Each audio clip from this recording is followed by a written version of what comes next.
Hi student, मैं तूफानी sir तूफानी सुपर अकेडमी में आपका स्वागत करता हूँ। आज मैं पढ़ाऊँगा लेसन 1 जो फिजिक्स है हमारा, उसका सारांश और सारांश पढ़ाऊँगा। सारांश के बाद आपको कुमार मित्तल का सीरियल से मैं क्वेश्चन हल कराऊँगा। जो भी स्टूडेंट अगर इस सारांश को नहीं समझ पाएंगे वो हमारे डिस्क्रिप्शन में जाएंगे और हमारे पीछे का जो टॉपिक वाइज वीडियो है सारा वीडियो देखेंगे तो उनको सारांश भी समझ में आ जाएगा कि क्या है। ये शॉर्टकट में हम बताएंगे आपको, ट्रिक की बात नहीं है यहाँ। अब देखेंगे इस अध्याय में हमारा जो है, पहले देखेंगे पहला पॉइंट जो होगा वो क्या होगा, विद्युत आवेश। विद्युत आवेश इसको किससे लिखते हैं बाबू, क्यू से। क्यू बराबर क्या होता है, एन इंटू ई। आवेश आवेश का मात्रा क्या होता है, तो आवेश का मात्रा जो होता है बाबू वो दो पद्धतियों में देखेंगे। एक हम देखेंगे एसआई पद्धति और एक देखेंगे सीजीएस पद्धति। एसआई में देखेंगे तो एसआई में मात्रा क्या होता है, तो एसआई में हमारा कूलाम होता है। क्या होता है, कूलाम। एसआई में कूलाम होता है, इसको सी से प्रदर्शित करता है। और सीजीएस में जो होता है स्टेट कूलाम। इसको क्या लिखता है बाबू, ए बी सी या ए बी कूलाम। ऐसे स्टेट कूलाम को कहीं कहीं देखेंगे तो प्रदर्शित किया रहेगा। इसका बीमा क्या होता है, बीमा बाबू हमारा बीमा होता है ए और टी। बीमा क्या होता है, ए टी। अब हम देखेंगे आवेश के प्रकार। आवेश के प्रकार, तो आवेश बाबू दो प्रकार का। कितने प्रकार का, दो प्रकार का। एक हमारा धनावेश और एक हमारा होता है ऋणावेश। धनावेश क्या होता है, चालक में यदि किसी चालक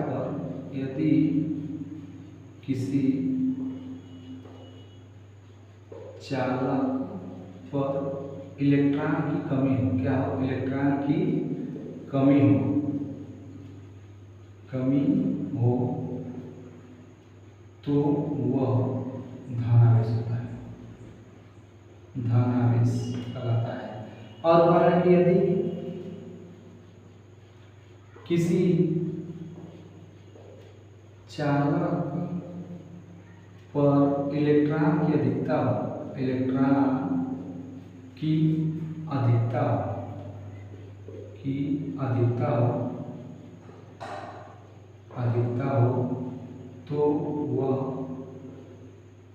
तो वह क्या कहलाएगा, ऋणावेश कहलाता है। एक में इलेक्ट्रॉन की अधिकता बताया और एक में इलेक्ट्रॉन की कमी।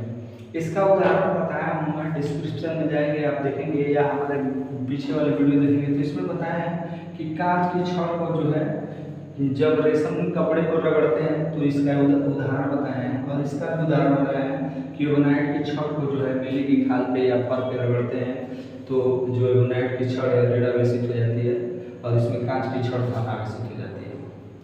अब इसका अगला पॉइंट हमारा क्या है, अगला पॉइंट देखेंगे तो या तो हम कह सकते हैं सजातीय आवेश, विजातीय आवेश। तो सजातीय आवेश का मतलब होता है, सजातीय आवेश का मतलब कि अगर हम एक प्लस लिए हैं, दोनों प्लस लिए हैं तो इनके बीच में कैसा बल होगा, तो सजातीय आवेश एक दूसरे को दूर हटाना चाहेंगे। और अगर माइनस लिए हैं तो भी एक दूसरे को क्या करेंगे, दूर हटाएंगे। तो हम देखेंगे इसमें कैसा बल लगेगा, तो प्रतिकर्षण बल लगेगा। कैसा बल लगेगा, वो प्रतिकर्षण बल लगेगा। यदि विजातीय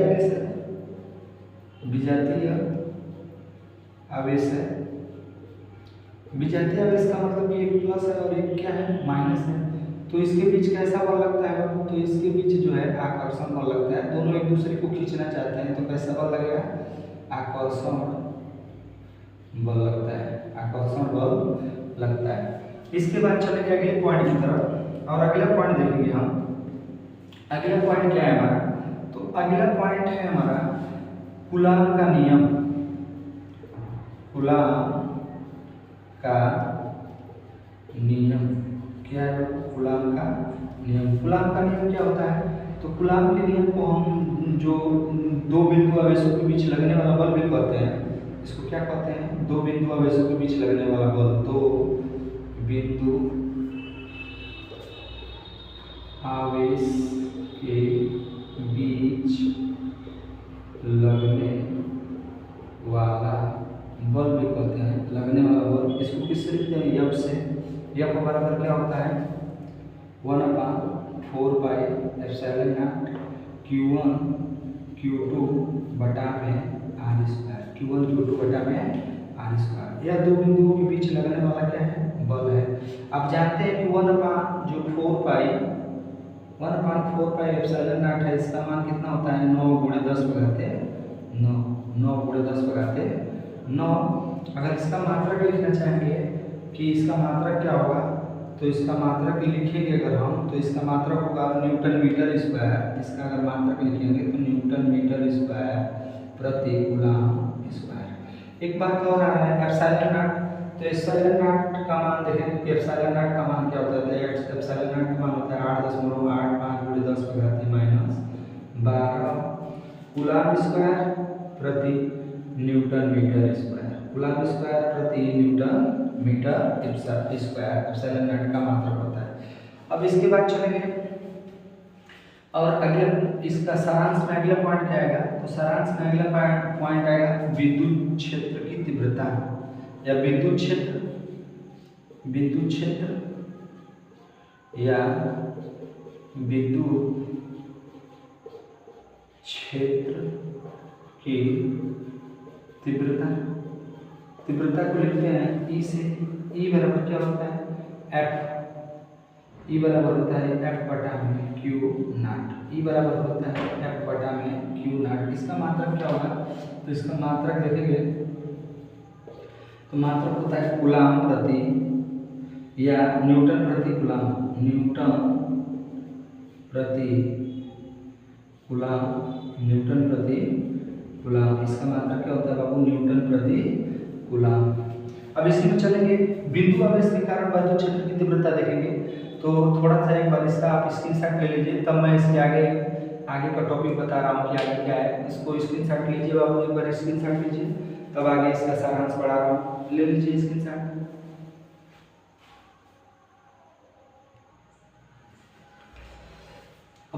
अगले इसका हम सारांश देख रहे हैं। आवेश संरक्षण। आवेश को न तो उत्पन्न किया जा सकता है और न ही नष्ट किया जा सकता है, अर्थात किसी भी विलगित निकाय पर कुल आवेश क्या रहता है बाबू? संरक्षित रहता है। न तो आवेश को नष्ट किया जा सकता है, न तो उत्पन्न किया जा सकता है। किसी भी विलगित निकाय पे जो आवेश होता है वो क्या होता है? संरक्षित होता है। अगले पर है आवेशों का क्वांटीकरण। किसी वस्तु द्वारा प्राप्त आवेश इलेक्ट्रॉन के आवेश का पूर्ण गुणज होता है, अर्थात इस गुण को आवेश का क्या कहते हैं? क्वांटीकरण कहते हैं। Q बराबर ±E।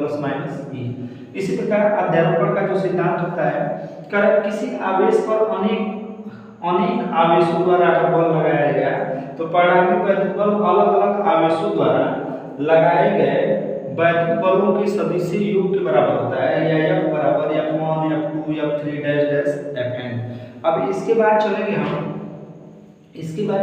इसका स्क्रीनशॉट ले लीजिए, तब चलेंगे हम आगे की ओर। और आगे की ओर चलेंगे तो इसमें देखेंगे अब बिंदु आवेश के कारण विद्युत क्षेत्र की तीव्रता। बिंदु आवेश के कारण विद्युत क्षेत्र की तीव्रता। तो ऊपर से मिटा रहा हूँ, एक बार इसको आप अपना नोट्स पे बना लीजिएगा। ऊपर से मिटा रहा हूँ, इसको लिख लीजिएगा। अब बिंदु आवेश के कारण विद्युत क्षेत्र की तीव्रता। बिंदु देख रहे हैं, बिंदु आवेश के कारण विद्युत क्षेत्र की तीव्रता। केवल बाबू फार्मूला बताऊंगा तो विद्युत क्षेत्र की तीव्रता E बराबर क्या होता है? 1/4πε0 क्यू बटा में आर स्क्वायर। क्यू बटा में क्या होता है आर स्क्वायर। तीव्रता का मात्रक जानते हैं न्यूटन प्रति कूलम। अब अगला देखेंगे कि अगला क्या है, तो आगे की तरफ चल रहा हूँ और आगे की तरफ आपको बता रहा हूँ मैं कि अगला क्या है। इसको आप नोट कर लिए हैं, तो इसको मैं हटा रहा हूँ और हटाने के बाद आगे की तरफ चल रहा हूँ। आगे की तरफ चल रहा हूँ और आप देखिए अब एक चीज याद रखिएगा कि वो नंबर बिंदु अब इसके कारण हो गया। अब हम चलेंगे अगले टॉपिक। अगले टॉपिक क्या है, वैद्युत द्विध्रुव। वैद्युत द्विध्रुव, द्विध्रुव। वैद्युत द्विध्रुव का कहता है बाबू कि ऐसा निकाय जिस पे दो विपरीत प्रकार के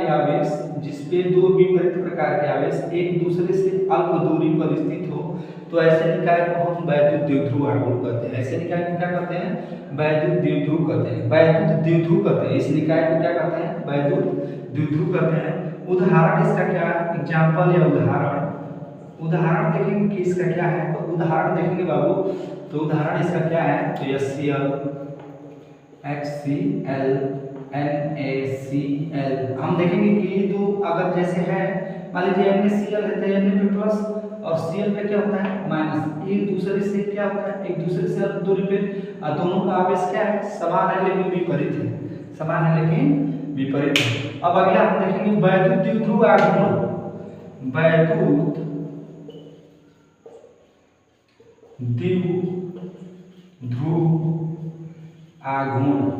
तो वैद्युत द्विध्रुव आघूर्ण का सूत्र क्या होता है बाबू, तो वैद्युत द्विध्रुव आघूर्ण को हमने बताया से आपसे कि P से लिखते हैं। P बराबर क्या होता है 2QL। P बराबर 2QL। क्या कहते हैं कि इन आघूर्णों में से कोई एक आवेश लेंगे और उनके बीच की दूरी के जो बीच का न्यूनतम दूरी है उन दोनों के गुणनफल को हम वैद्युत द्विध्रुव आघूर्ण कहते हैं। वैद्युत द्विध्रुव आघूर्ण क्या है, सदिश राशि है, इसका मात्रक क्या होगा, तो मात्रक होगा बाबू कूलम मीटर और इसकी बीमा क्या होगी, तो बीमा क्या होगी, तो बीमा देखेंगे तो ATL, क्या होगा ATL। अब वैद्युत द्विध्रुव के बाद अगला टॉपिक देखेंगे इसका क्या है, वैद्युत द्विध्रुव आघूर्ण। वैद्युत द्विध्रुव आघूर्ण टाउ बराबर P into E sine theta. Tau बराबर P into E sine theta. इसका मात्रक क्या होता है बाबू, तो इसका अगर इससे निकालेंगे तो इससे निकालेंगे, या हम जानते हैं कि टाउ बराबर F इंटू टी भी होता है, तो वहां से भी होता है, तो न्यूटन मीटर भी होता है। क्या होता है, न्यूटन मीटर। टाउ बराबर F इंटू टी। इसमें मैक्सिमम के लिए 90 अंश रखते हैं और मिनिमम के लिए 0 डिग्री रखते हैं। अब वैद्युत द्विध्रुव आघूर्ण के बाद हम चलेंगे आगे की तरफ, और वैद्युत द्विध्रुव के बाद वैद्युत द्विध्रुव आघूर्ण के कारण अब किया गया कार्य देखेंगे। वैद्युत द्विध्रुव आघूर्ण द्वारा किया गया कार्य क्या होता है, तो W बराबर क्या होता है बाबू, P इंटू ई ब्रैकेट में 1 minus cos theta. P into e bracket में 1 माइनस कास थीटा। एक बार इसका स्क्रीनशॉट लीजिए, तब आगे चल रहा हूँ, आगे तरफ बताऊँ। स्क्रीनशॉट लीजिए बाबू, स्क्रीनशॉट लीजिए, इसका स्क्रीनशॉट लीजिए, आप स्क्रीनशॉट लीजिए। स्क्रीनशॉट लेने के बाद चल रहे हैं आगे की ओर। अब अगला सारांश बताएं इसका, तो अब आगे की ओर मैं बता रहा हूँ। वैद्युत द्विध्रुव के कारण अक्षीय और विलक्षीय स्थिति में वैद्युत क्षेत्र की तीव्रता। एक बार स्क्रीनशॉट लेते रहिए और आगे की ओर बढ़ते रहिए, लिखते रहिए, आगे की ओर बढ़ते रहिए।